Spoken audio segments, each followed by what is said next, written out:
Welcome to StantonMD. I'm board-certified emergency physician Ryan Stanton. We have a great episode full of important information and stories from people that have faced death and now have a message for you. We will start with part 2 of our series on pediatric cancer featuring Paxton Bloyd. We then talk with Retina Associates of Kentucky on how they are keeping it in the family. Finally, we talk with a physician that became the patient when Dr. Rob Rogers faced the reality of having a heart attack. Pediatric cancer claims thousands of young lives every year. On our last episode, we talked with Team Ryan about his current battle with rhabdomyosarcoma, but today we will talk with a family that has been through cancer and is now fighting for legislation, research, and cures. Today, we are Paxton Strong. Paxton Bloyd is an active 7-year-old boy. If you watch him now, he seems like any other child growing up in America with the love of basketball, swimming, and Xbox. But this current image hides the recent battle that Paxton fought, the battle for his life. You see, Paxton was diagnosed with a very aggressive form of cancer, and he may look great today, but it wasn't too long ago that he was on the fight of his life. I sat down with his mother to talk about Paxton and his fight to be Paxton Strong. Paxton was doing great. He was playing multiple sports. We were sailing along like a normal family, and he was playing basketball and baseball at the time. I was busy with work as a lobbyist in Frankfurt, already doing cancer advocacy. But the world had different plans. Very soon, Jamie noticed that something wasn't right with Paxton. We were at baseball one night, and he turned a certain way for one of the drills, and that's when I saw it for the first time. He turned to throw, and I saw the mass pop out of his neck. And I remember it taking my breath away at the time, and I ran to him and felt of it and talked to Chesley. I was like, "Did you see that? Do you see this?" And he's like, "Oh, he's an allergy kid. You know, he's just had a virus. It's a normal lymph node. It's fine." Something I just knew, it just kept growing and growing, and I'd already taken him to the pediatrician, and they're like, "No, it's fine. It can take, a long time to resolve." They saw their doctor several times as the mass continued to grow. That's when there was a chance meeting at a YMCA when me and my wife first met Paxton. I picked him up and ran him into the karate class and sat down beside you and was like, "You have to look at this. This is not normal." And I could tell, immediately when you all saw it, that you tried to hide it, but women aren't as good at hiding their faces, the emotion. And when I looked at Donna's face, I was like, she knew that it was something bad. Shortly thereafter, Jamie set her mind on getting answers. But my whole plan was like, I'm just going to get in the door, and then once I get in the door, I'm going to see the doctor that I need to see. And so that's what we did. And I knew, again, the first time, before Paxton went into that room, he went to the bathroom, and I sat down with Dr. Osetinsky. I said, "He has cancer. It's an aggressive form of lymphoma. I've been reading about it. I know it. This thing keeps growing despite steroids, despite his other symptoms that would cause a flare-up to go away. Like, please take me seriously and take this thing off his neck." Paxton was scheduled for a biopsy and to get the mass removed, and that's when it all changed. I knew in my heart something was wrong, and he told us it was going to be a very quick procedure to take it out and biopsy it, and it took a couple hours, and I knew that they had found something atypical. And on Friday, February 28th, they got confirmation that Paxton had cancer. And I knew it was going to be a horrible battle because I knew how quickly it had grown, so I knew it must be a very quickly multiplying aggressive disease. And he said, "We'll call you in a couple of days with the official pathology." At this point, however, they did not know exactly what type of cancer, the extent, or what to expect.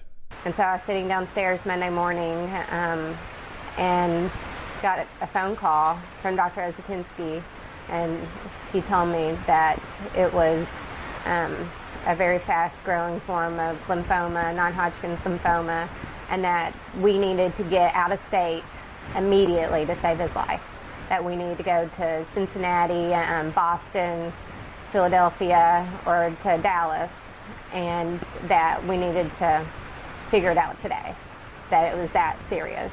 And she said he had Burkitt's lymphoma, and I Googled it, and of course it says it's the fastest multiplying cancer in the world. Multiplies every 6 hours. And obviously that was terrifying to read, that it was such an aggressive cancer, meaning that it had probably already spread throughout his body. So the Bloyds made arrangements to travel to Cincinnati and see the oncologist and team at Cincinnati Children's Hospital. At that point, Paxton didn't look like a child facing a life-threatening illness. That is where they found out that life was about to change in ways they could never imagine. Other than the lymph node, he looked like a normal, healthy boy. I mean, he had been playing, running the whole way. It had snowed like 8 inches that day when we were trying to get to Cincinnati, like this freak March snow. And he and Ansley threw Skittles at each other, stuck them up their noses, were laughing. You know, you would not know by looking at him that he had stage 4 cancer. So we had scans the next day, and by Thursday, when I thought that I was going to be doing another lobby day, he had a double loop central line and starting chemo. So that day we left, and we packed a suitcase thinking, you know, we would be home in a week or two in between treatments. We got there and they said, oh no, you're going to be living here for most of the next year, if you're lucky. And totally blew our minds to think that so much could change with one phone call, one day, one look at one baseball practice changed our lives forever. So we were inpatient for 100 days, and starting from March 3rd on, and we're in isolation for 60 of those first 100 days because he got a cold. Paxton underwent rounds of treatment, scans, and transfusions. There were many sleepless nights, all to hear that they were winning the battle. So miraculously, almost exactly 40 days after he was diagnosed on Good Friday, we got the word that he had clean scans, and it was like, I couldn't even believe it, you know, to go from stage 4 with 95% of his bones affected, lungs, abdomen, to having no cancer in 40 days is amazing. Paxton recovered well from his treatments and is once again an active, growing boy. But Jamie has found a new purpose, fighting for other children that will face the diagnosis of cancer. It didn't take long to discover that the U.S. is way behind. It makes me horribly angry that there's not more attention on these children that are dying every day, and yet we appropriate hundreds of millions of dollars for Zika and other fad, I guess, public health crisis that are very, I guess, they come and they go, but yet every day children are dying of cancer, and we're not appropriating enough money. Even third world countries include pediatric cancer in their national cancer plans, and the United States does not. This new mission isn't all for future cancer diagnosis. It is also for a lifetime of risk that cancer survivors will face, including Paxton.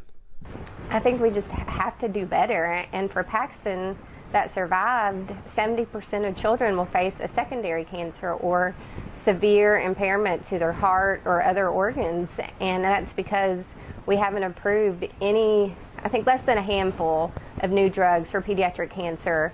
And when asked by those in Frankfurt and Washington why she is in such a hurry, Jamie has a blunt message. What do you think how would you think you would feel if it was your child? Kids are dying every day. That's what my urgency is. So take that back to your congressman, because this is something that has to happen. And finally, a message to parents and families out there. Don't be afraid to be your child's advocate.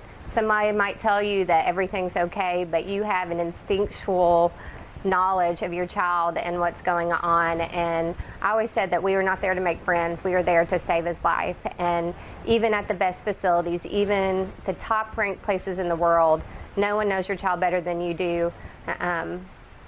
Be an advocate. If you think that your child is experiencing symptoms that are not normal for him or her, keep pushing. Don't take the first pediatrician's advice or recommendation or diagnosis. Keep going and make sure that you get the answers that you feel like you need. I promise you'll never regret it. Paxton is doing great and is back in school, doing all of the things that kids should be doing. He still has appointments and a lifetime of monitoring, but his story and Jamie's mission will surely save many future lives. More StantonMD coming up. Stay with us.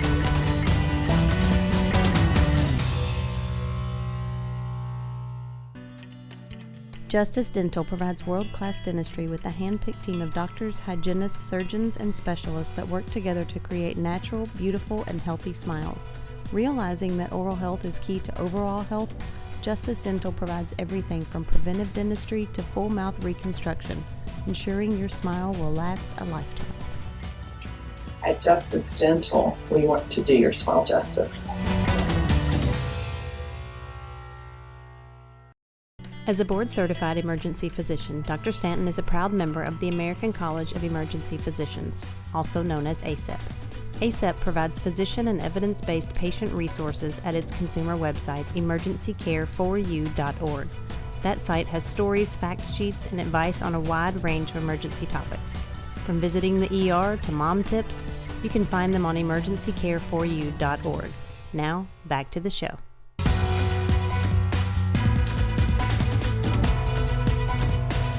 Welcome back. We have spent some time with Retina Associates of Kentucky, and today we get to find out how they are keeping it in the family. You see, medicine is often a family affair, with generations of people going into the medical field. Occasionally, they go into the same field, and on rare occasion, they actually get to work together.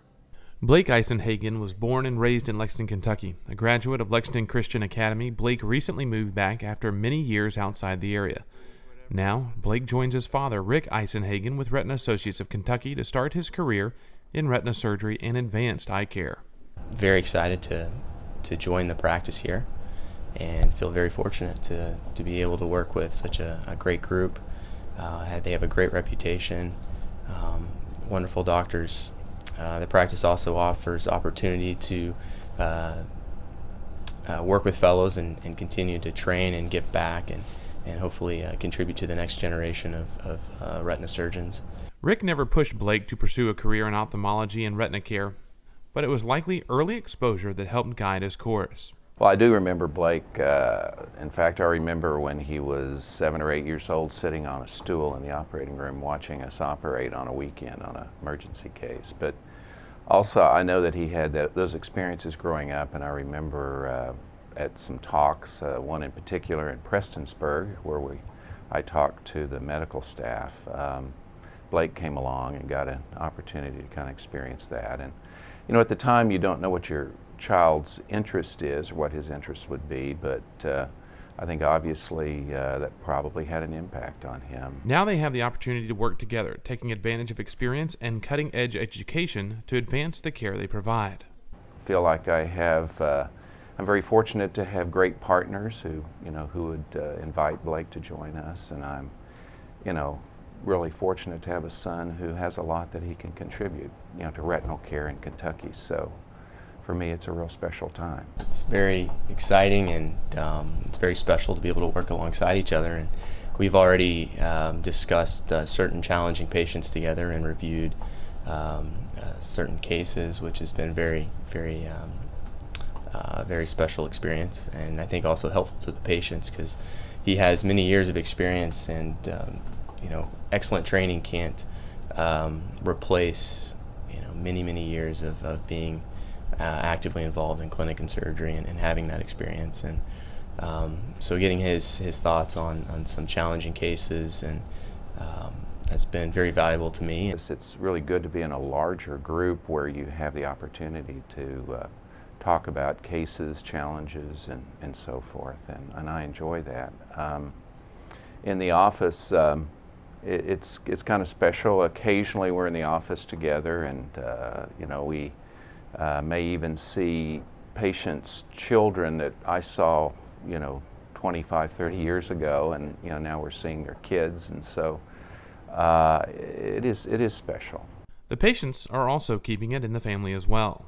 In the office, it's kind of special. Occasionally we're in the office together, and we may even see patients' children that I saw 25, 30 years ago, and now we're seeing their kids, and so it is special. The best thing for the patients is the expansion improves access to care throughout the region. We have many satellite clinics, so we have the opportunity to go to our patients to limit their need to travel and decrease the travel burden. And by joining this wonderful group, it allows us to be at those clinics just that much more often. Yeah, so it's improved availability, certainly, and we have 10 offices, and so it takes physicians to be present and to be available, and so it helps us in that way. And as Blake said, usually our referring doctors can have patients seen that day or the next day usually because there's availability, and it does improve that. But it's not all about the patients. This is also nice for Rick and his wife. I haven't lived in Kentucky in 14 years, and so I spent many years in Oklahoma, and then a year in Miami, a year in Vancouver, and to finally return home is very special, and it's very, very exciting. And we're, as my dad mentioned, going to be welcoming our second son very soon, within the next few weeks, and it's very special to be able to all be here together. It's one big family. Yeah, we don't have to travel as far to help out, so that's great. It's good to be home. Central Kentucky, you are in good hands. The good, steady hands of two retina surgeons, Doctors Blake and Rick Isernhagen. Both it's in the family, the good, steady hands of surgeons. I appreciate the time we've gotten to spend with Retina Associates of Kentucky. They are a growing practice serving the needs of patients throughout Kentucky. More StantonMD coming right up. Stay with us.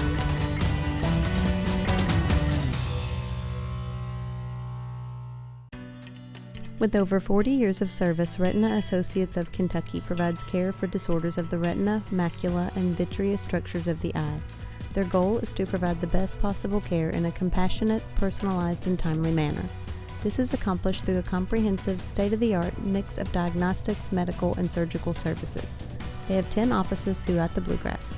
Visit retinaky.com.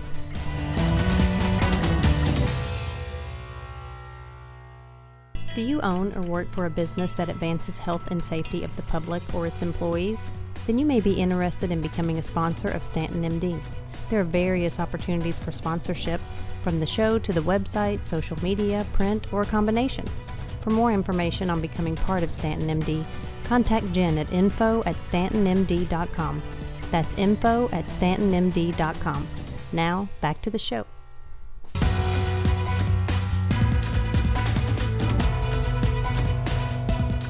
Welcome back. As a physician, we become accustomed to being on the treating side of healthcare, but eventually we will also be the patients. In this case, a Lexington physician went from the routine of medicine to a life-threatening diagnosis and intervention. Dr. Rob Rogers is a board-certified emergency physician with interest in medicine, education, and is one of the most popular medical podcasters in the country. He spent the summer of 2016 in the emergency department and traveling throughout the country and world as part of his education and teaching initiatives. Then on July 29th, everything changed when he went from a doctor to being a patient with a potentially life-threatening diagnosis. That was a day I was supposed to work at 4 p.m., so my wife was off, and we got the kids off to do their stuff, and we had some coffee. And after coffee, laid down in our bedroom to watch the news, and pretty quickly realized I had some heartburn. I really don't have a history of heartburn, so I got up, went into the kitchen, and like a good doctor, decided to ignore the symptoms for a couple of minutes. I'm like, it's going to go away, it's going to go away, it's going to go away. It never went away. And after this, all was a span of probably about 5 minutes. And I think the cincher was that I remember having just incredible diaphoresis. Diaphoresis is the medical term for sweating not associated with physical exertion or exercise. After a couple of minutes. And I'm like, this is, and I remember my wife looking over at me after about 7 minutes and saying, we need to go to the hospital. So I was trying Tums, I was drinking milk. I'm like, it's got to be, I was trying to convince myself this has to be a GI problem. And over the course of minutes realized this is not a GI problem. So off we went to the hospital. Rob's wife drove him to the emergency department at Baptist Health Lexington. He recalls walking into the waiting room. I remember walking in with my wife. The waiting room was empty, which was amazing. It was about 9:30, 10 in the morning. And I sat down. I evidently looked horrible. My wife walked up to the triage desk and said, "My husband's here. I think he's having cardiac chest pain." Then the funny thing is I remember the triage nurse looking over around the corner, and I remember, I don't know who said it, but I remember someone saying, "That guy doesn't look good." And then I was brought back immediately to a room. It was incredible. I've never seen anything happen so quickly. That's when things started to move quickly. So they put me in a room. I got into a gown very quickly. An EKG was obtained within seconds, it seems like. There were probably 6 people, techs, nurses, an emergency physician at the bedside. And I kept kind of telling myself, this still could be reflux. It still could be something benign. It still hadn't hit me that there's something wrong here. So the thing that nailed it was after the EKG left the room with a person. I don't remember who had it, but as soon as they left the room, before the door even shut, someone else brought a box back into the room. You and I both know what that box is. That's the STEMI box. That's the box that goes with you to the cath lab. And I've seen hundreds, maybe even thousands of patients and never bat an eyelash that, here's the box, they're going to the cath lab, but this was my box. And as I looked at it, it just hit me. I'm actually having an MI. To this point, the staff were unaware that Rob was a physician, much less an emergency physician who is accustomed to being the one assessing patients in his situation. I said, "Can I see my EKG?" She looked at me kind of funny, like, "Why do you want to see your EKG?" And yeah, I think my wife had chimed in by that time that I was a physician. And so they handed it to me.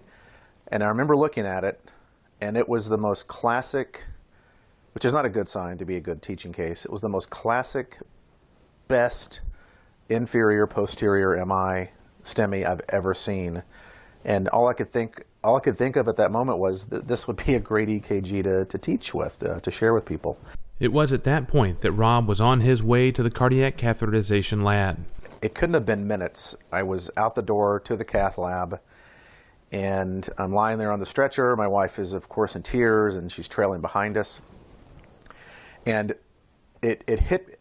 I wasn't scared. My wife was petrified, and I actually wasn't scared for some reason until I got to the cath lab. And I know you've not been to the cath lab as a patient, but when the cath lab doors open up, it's like an operating suite, and there's a big table, and the screens, and the monitors, and the equipment is all laid out. And there were probably, I'm exaggerating, every time I tell the story, there's more and more people in the room. There were 50 people in the room. There were at least 8 to 10 people in the room, nurses, techs. I remember seeing the cardiologist come in, and they were everywhere, swarming about with their masks on, ready to go. And it just hit me. This cath lab is for me. I'm not delivering a patient to the cath lab. This is actually me. And it was very surreal to realize that this is the worst day of your life. This is your MI. Rob was very complimentary of his experience at the hospital. He received a stent in one of the vessels of his heart and reports that the pain immediately went away when the stent was placed. He has been symptom-free since, but this is just the beginning. Now, Rob is making the changes necessary to prevent future issues. I'm 45, which is really young. It's made me realize that my diet forever has just been total junk. And, I've not been eating right. I've not been I've already dropped about 9-10 pounds since, and I've got a ways to go. And this is years of buildup. This is the same buildup that happens to all of us over the years. You gain weight, you don't eat right, you don't exercise, and all of a sudden you realize you've got health problems. The diet has changed. I was initially depressed, realizing that, oh my gosh, look at what I can't eat. Look at the stuff that I can't eat that I was eating before. But then I started to grow and realize these are the things, and with the help of my wife, who's been incredible, trying to guide me through, well, this is all the good stuff you can't eat, and it doesn't taste bad. It's actually very good. So getting used to a diet is going to be lifelong, because I don't ever want to end up in the cath lab again with another stent. So getting the cholesterol down, changing the diet, exercising. The other thing is stress. It's they say hypertension is the silent killer, diabetes, all those things that are going on in your body, you don't know about it. But certainly, I work in the emergency department. It's a very stressful environment, and you don't have to work in an emergency department to have a stressful life. But that stress and that silent elevation in their blood pressure that happens all the time, those things happen over years, and then you tip over the line, and suddenly you have a cardiovascular event. So stress management, whether that's meditation, I'm not really sure where that's going to go yet, but that's going to be a huge part of this. So honestly, it was a tremendous wake-up call to do the things to take care of myself that I should have been doing for years. My MI could happen to anybody. I remember the cardiologist talking about the fact that I probably had a 40% lesion, and some of the lesions are even smaller because they're actually within the vessel wall in the coronary artery, and those things are silent. I wasn't having any symptoms beforehand, and then it just popped. So in theory, that same process could be going on in a lot of other people, and they don't know it. He also has a message for each of you. This just was a usual Friday morning, having coffee. And I remember in the kitchen thinking, Rob, get yourself together, get yourself together. I said it out loud, get yourself together, there's nothing wrong here. And that was my MI. No warning, age 45. You don't want to be that person. And there are a number of things you can do to prevent from being that person. I didn't do them. As a physician, as someone who tells people to do them, I didn't even do it myself. Over the past couple of weeks, I've had plenty of time to reflect and look at, does this stuff actually work? I mean, we always talk about take your blood pressure pills, take your this, take your medications, take your aspirin. There's pretty good evidence that many of these things actually do prevent primary events, especially diet and exercise. So get your life together so that you don't have to be sitting here in this chair being interviewed by someone like you. You don't want to be that person. Dr. Rogers has recovered well and is spreading his story in hopes that others will learn from his experience and take the steps to avoid the choices in lifestyle that put his life at risk. You can follow Dr. Rogers on Twitter at @EM_educator. That's all the time we have for this episode of StantonMD. Thank you for joining us, and I hope you will make us part of your routine for medical information, knowledge, and stories. You can catch up with past episodes through our website, StantonMD.com, as well as through the StantonMD YouTube channel. Also invite your comments and suggestions via email, info@StantonMD.com. Follow us on Facebook and Twitter with the StantonMD Facebook page and @EverydayMed on Twitter. And until next time, I'm Dr. Ryan Stanton, and this has been some StantonMD.